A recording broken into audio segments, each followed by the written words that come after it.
Bonjour à tous et bienvenue dans cette nouvelle vidéo. On se retrouve comme d'habitude pour parler films, pour parler séries, pour parler sorties et pour parler plateformes de streaming. Comme c'est la canicule, oui, encore, nous avons toujours et encore de l'eau. On se retrouve cette fois-ci pour parler film et pas n'importe quel genre de film puisqu'on va parler films d'horreur. Comme vous le savez, je suis une fana de films d'horreur, c'est probablement mon genre cinématographique favori. Mais il faut savoir que dans les films d'horreur, il y a beaucoup de mauvais pour très peu de bons, mais ça n'empêche pas chaque fois de me précipiter au cinéma pour découvrir la dernière sortie d'horreur. J'ai donc découvert en avant-première vendredi dernier le film Black Phone avec Ethan Hawke. J'avais vraiment très hâte de vous en parler. Je vous laisse avec le générique, on se retrouve juste après.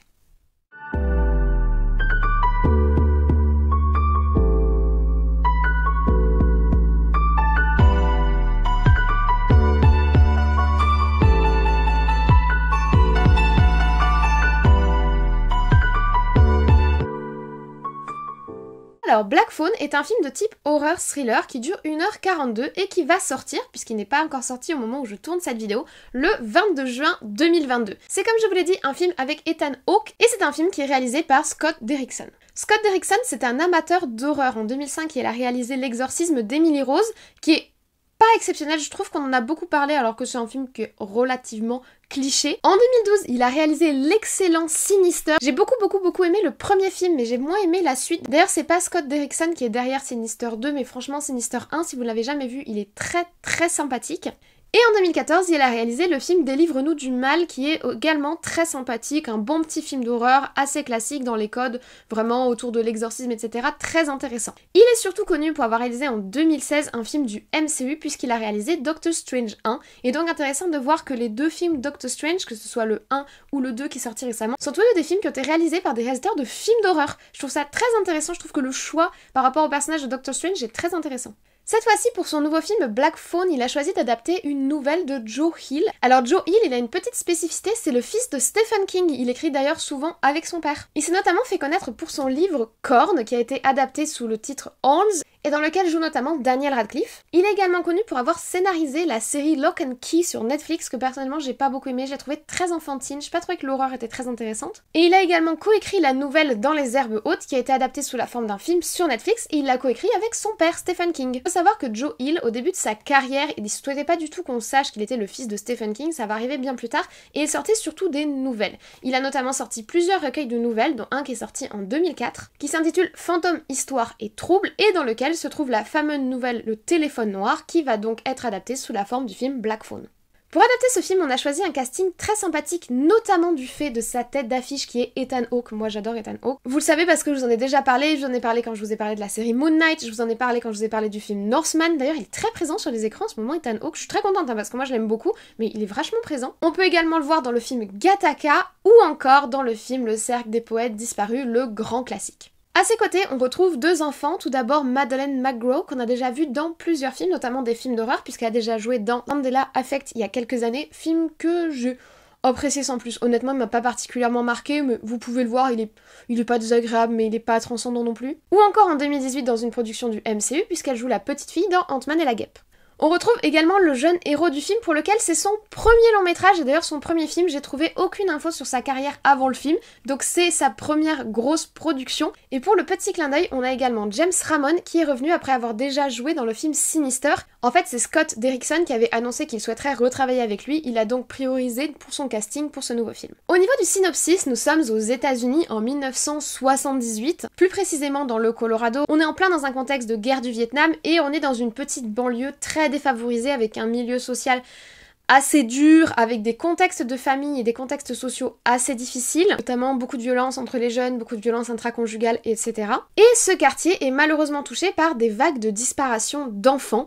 Or, notre jeune héros va également être enlevé et on va suivre un petit peu la façon dont il va vivre son kidnapping et dont il va essayer de s'en sortir. Voilà un petit peu notre pitch de base, sachant qu'il va recevoir de l'aide pour s'en sortir, mais une aide plutôt inattendue. Au niveau de la direction artistique et de la photographie, on a vraiment un style saut années 70-80 qui marche très bien en ce moment, qui fait penser à ce qu'on peut voir dans Stranger Things, etc. mais qui est utilisé de façon un petit peu différente puisqu'on est sur une banlieue américaine très défavorisée, petit jardin pas bien entretenu, la clôture un peu trouée, les gamins en vélo, etc. Il y a cette connotation années 80 mais avec un côté un petit peu plus banlieue pauvre qu'on peut ne pas avoir dans la série comme Stranger Things par exemple. Ils utilisent le petit tricks de nous mettre des images de qualité télé de l'époque, que je trouve très sympa et qui nous permet vraiment de nous mettre dans l'ambiance. En plus, ça donne un petit côté vintage horrifique que moi j'aime bien cette connotation, j'aime bien cette esthétique-là, on va dire, autour de l'horreur. Tout cela est accompagné d'un montage qui est assez rythmé. Honnêtement, j'ai été assez étonnée, surtout dans les moments un petit peu de tension, etc. Le montage est assez rythmé. Big up pour la scène d'enlèvement. Notre héros se fait enlever, comme je vous l'ai dit dans le synopsis. La scène d'enlèvement, elle est super réaliste, je trouve. Et pour le coup, alors qu'on est dans un film d'horreur où ils pouvaient tenter pas mal de choses, ils ont fait quelque chose de très réaliste et j'ai trouvé le parti pris très intéressant. Donc à la fois on a des plans qui sont assez sobres et une image qui est assez sobre, mais avec un intérêt pour les détails, pour les accessoires, pour le décor, pour les costumes, qui est quand même assez marquant et qui nous met vraiment dans une ambiance semi-horrifique des années 80. En plus, il faut reconnaître qu'on a des images vraiment fortes et impactantes, surtout au niveau du personnage de Ethan Hawke, notamment la scène en haut des escaliers, moi... vraiment visuellement il y a un truc hyper fort et hyper impactant. Si vous voulez, c'est pas de l'horreur jumpscare, c'est pas de l'horreur dégoulinante, c'est juste du malaise, du malsain. Mais vraiment cette scène, elle est malsaine au possible et c'est très bien mis en image, je trouve.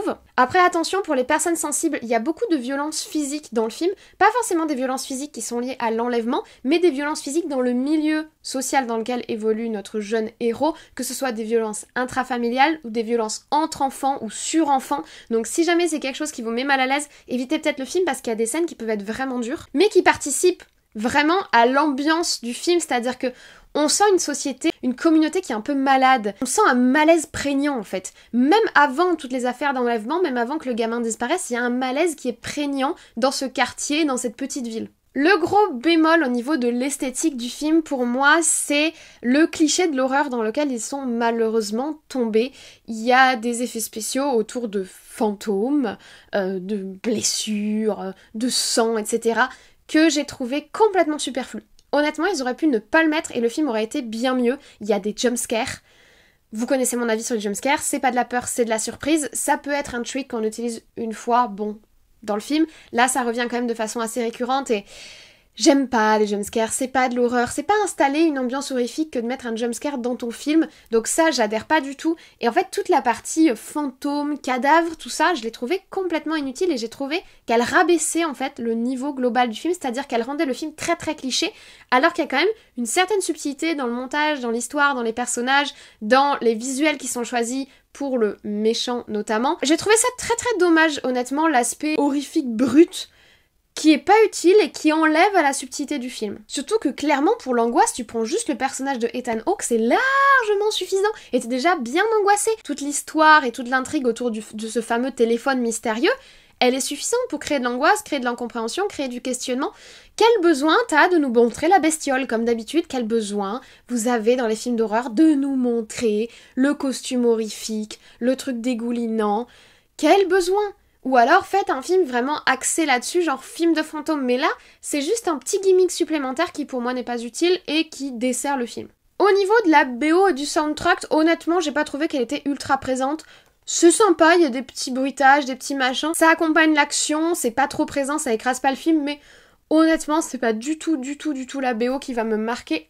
Absolument pas. Il y a des images bien plus puissantes et bien plus impactantes visuellement que l'impact, on va dire, que va avoir la bande-son du film.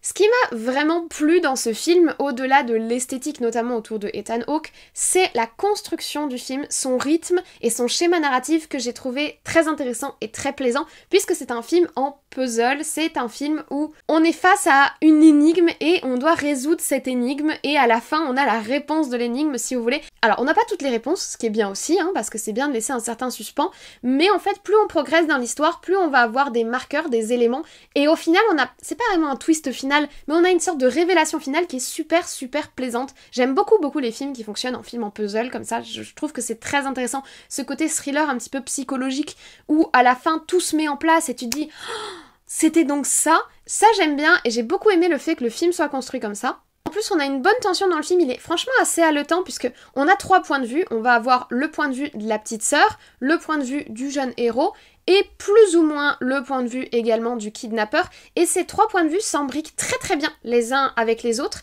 et arrivent à créer un rythme qui se maintient avec différents regards sur la situation. J'ai trouvé ça très bien. Alors moi, j'ai beaucoup aimé l'arc de la petite sœur. Franchement, j'ai beaucoup aimé la petite sœur. Elle m'a même fait rire. C'est-à-dire que c'est quand même agréable de trouver un film angoissant avec une angoisse savoureuse et bien montée, et de quand même rire pendant le film. Franchement, la petite sœur, c'est l'un de mes personnages favoris. Je pense que mes 2 personnages favoris, ça va être Ethan Hawke, enfin le personnage joué par Ethan Hawke, et la petite sœur du héros, que j'ai trouvé tous les deux dans leur style très intéressant et un petit peu différent de ce à quoi on est confronté d'habitude, et je trouvais que ça y avait vraiment un vent de fraîcheur très intéressant de ce côté-là. Mais vraiment, il y a un bon rythme, on passe par plein d'émotions différentes, et je trouve ça vraiment intelligent de réussir à nous faire circuler comme ça dans l'histoire, garder la tension et l'angoisse de la situation, mais arriver à avoir des scènes qui détendent un petit peu plus l'atmosphère, des scènes qui sont un peu plus tendues, des scènes qui sont un peu plus surnaturelles, des scènes qui sont un peu plus réalistes. J'ai trouvé franchement que le film était bien écrit et bien rythmé. En plus, ça fait écho à pas mal d'influences différentes. Il y a une influence évidente au 6e sens. J'adore le 6e sens. Je vous en ai déjà parlé dans mon top sur Bruce Willis. Vraiment, c'est un de mes films favoris. En plus, c'est un film du maître Monsieur Shyamalan, donc voilà, j'adore ce qu'il fait. Franchement, 6e sens, c'est un film qui est très puissant. Alors, on n'égale pas 6e sens, clairement pas. Mais on sent l'influence, on sent l'inspiration, et ça fait très plaisir. On a aussi une invitante inspiration de Stranger Things, mais plus que Stranger Things, un peu dans la même ambiance, on a une inspiration liée à ça.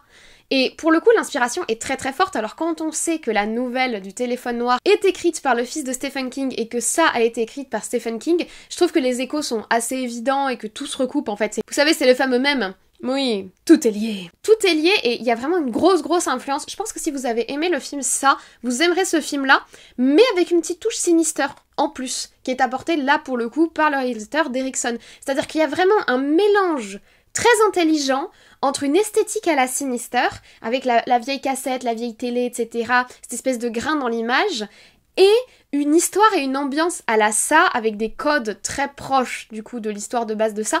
Franchement, je trouve que c'est un mélange assez intelligent et surtout très efficace. Et en plus de ça, il y a un petit côté, on va dire, die and retry dans le film, que j'ai trouvé assez sympathique, on va dire. Essayez pas de tirer des conclusions, je vous spoile rien du tout en vous disant ça, mais j'ai trouvé ça sympathique, et je pense que si vous avez vu le film, vous voyez ce que je veux dire. Donc si je fais le bilan, c'est plutôt un très bon bilan. J'ai vraiment passé un bon moment devant ce film, j'ai pas du tout vu passer le temps. Alors on est plus sur un film d'angoisse que sur un film d'horreur à mes yeux, hein. Clairement on est sur un thriller d'angoisse si vous voulez. Ça marche très très bien, hein. Prisoners est un thriller d'angoisse et c'est un excellent film. Même si c'est un film Blumhouse, la fameuse boîte de prod qui produit quasiment tous les films d'horreur à succès du moment. On n'est pas du tout dans ces codes-là pour moi, on est plus sur le code du thriller d'angoisse, et je trouve ça intelligent de s'être orienté par là d'ailleurs. On part sur un climat social qui est ultra violent, où chaque personnage a une certaine profondeur, même le personnage du père qui est supra antipathique a une certaine profondeur. Je trouve qu'on a bien développé tous les personnages, les dialogues sont sympas, j'étais un petit peu inquiète au début au niveau du jeu d'acteur des enfants, mais ça passe très très bien.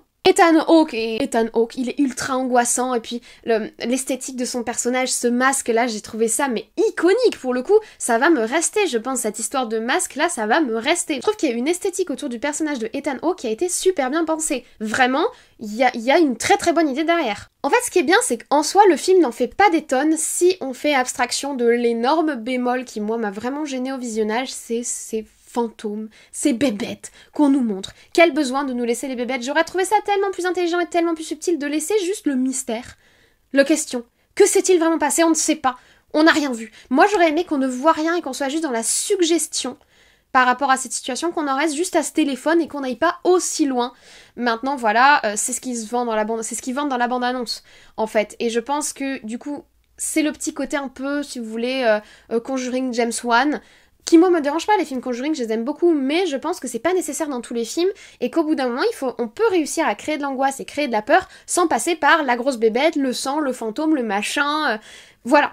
Et j'aurais trouvé le film tellement mieux, je pense que ça aurait été un coup de cœur. Sans ça, sans cette réalité visuelle, propos du film, j'aurais préféré qu'on reste dans l'insinuation et la subtilité.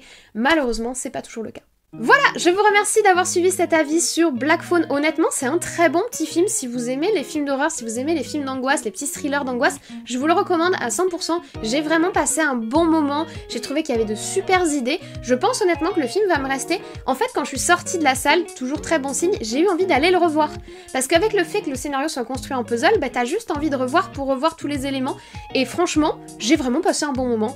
Et voilà, c'est un bon petit film. C'est peut-être pas le film de l'année, mais c'est un film qui fait le le taf et ça fait plaisir d'avoir un film d'horreur qui fait le taf et qui fait ça bien.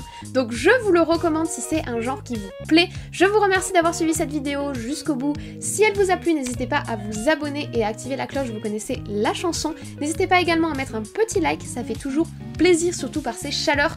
N'hésitez pas également à vous hydrater, j'ai encore parlé pendant 20 minutes sans boire, c'est n'importe quoi. Je ne vous embête pas plus, je vous souhaite dès à présent une très bonne journée, une très bonne semaine, de très bon visionnage. Faites attention à vous et nous on se retrouve très vite.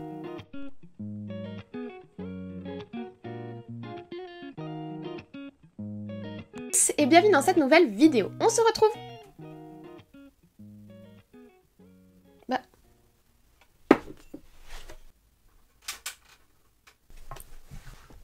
Bizarre.